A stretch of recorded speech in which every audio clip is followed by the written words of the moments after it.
Saudara sekalian yang terkasih dalam Yesus Kristus, saya merenungkan mengenai dokumen kegembalaan gereja. Ternyata yang berbicara tentang keluarga itu banyak. Itu artinya gereja memang punya perhatian yang sungguh besar terhadap yang namanya keluarga. Kita bisa mengerti mengapa kok gereja itu seperti itu. Kita bisa merenungkan peristiwa Natal. Allah yang menyelamatkan, dan yang dikerjakan oleh Allah adalah menggunakan keluarga. Keluargalah yang oleh Allah dipilih untuk melahirkan penyelamat. Kalau keluarga enggak dikelola seperti itu, keluarga yang punya peran sebagai fondasi gereja, nanti melahirkannya bukan penyelamat, tapi malah perusak. Kita bersyukur karena umumnya di gereja-gereja, tak terkecuali di sini, sudah membentuk panitia Natal. Betul ya? Dan kita berusaha untuk jangan bertindak dangkal. Kita jangan bertindak dangkal. Kalau bicara persiapan Natal, kita juga harus sampai ke level yang memang menjadi perhatian gereja. Perhatian gereja paling tidak tercermin dalam banyaknya dokumen tentang keluarga. Keluarga mendapatkan perhatian besar, supaya yang lahir dari sana adalah penyelamat dan bukan perusak.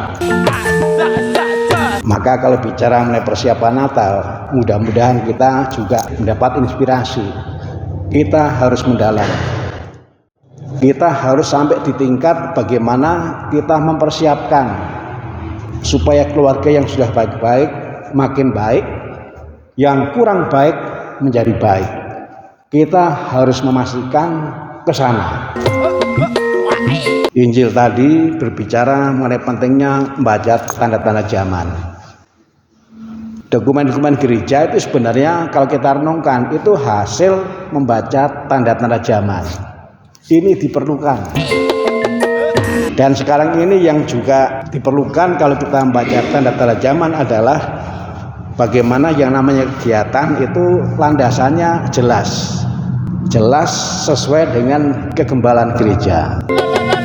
Saudara-saudara terkasih, bahwa keluarga mendapatkan perhatian yang besar dari gereja itu sebenarnya juga menjadi tuntunan kita.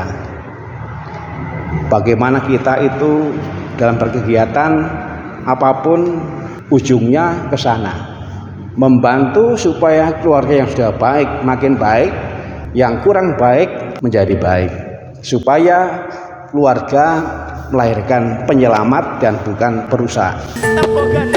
Kita bersyukur karena di paroki kita ini banyak yang sudah tua.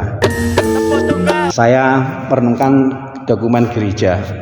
Ada beberapa dokumen yang mengatakan bahwa sebenarnya orang-orang yang tua ini, orang-orang yang sepuh ini, itu bisa berdaya, itu bisa menjadi berkat bagi yang lebih muda. Tapi itu enggak dengan sendirinya. Dalam hal apa mereka bisa diberdayakan?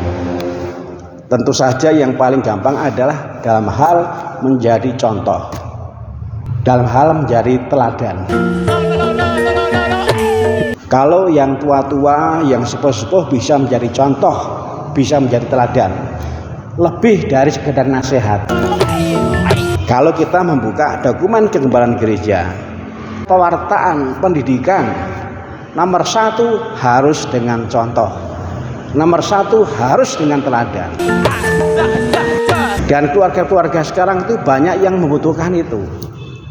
Ada begitu banyak keluarga yang sungguh membutuhkan mengenai bagaimana menghidupi, bagaimana menghormati, bagaimana menghargai janji perkawinan.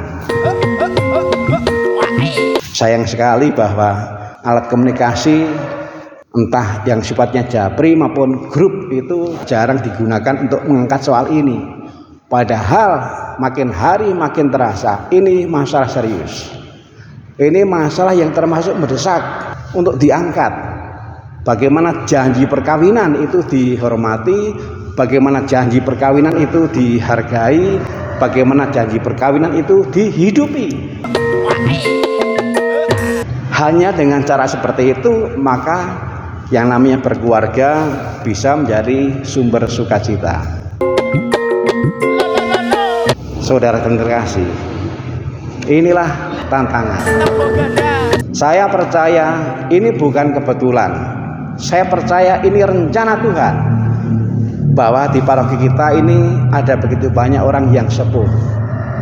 Ini rencana Tuhan.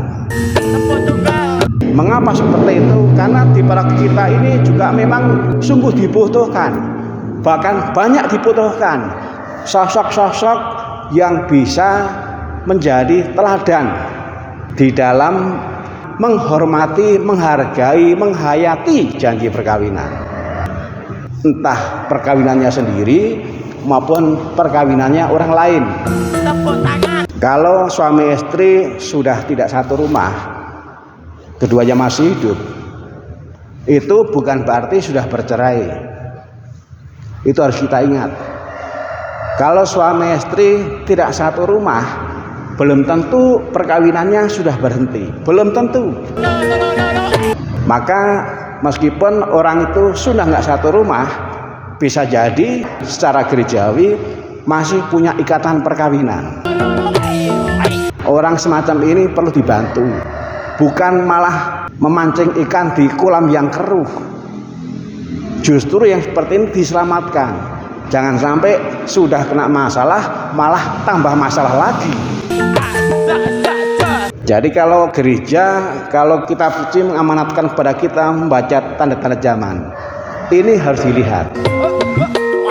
Makin hari makin terasa bahwa ada begitu banyak yang sungguh memerlukan contoh-contoh teladan-teladan bagaimana menghormati, menghargai, menghayati janji perkawinan. Kita bersyukur bahwa dalam bacaan satu tadi kita juga diingatkan, kita ini satu tubuh. Dikatakan, tunjukkanlah kasih-Mu dalam hal saling membantu. Tunjukkanlah kasih-Mu dalam hal saling membantu. Mari kita saling bantu. Untuk yang tua-tua, kita saling bantu menjadi contoh, menjadi teladan dalam hal bersikap baik terhadap janji perkawinan. Dan yang muda-muda juga saling bantu untuk bersikap rendah hati, belajar.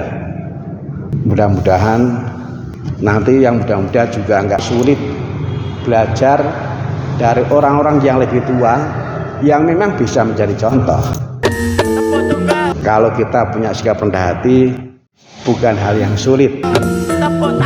Tapi kalau kita enggak rendah hati, yang gampang pun sulit. Tuhan memberkati.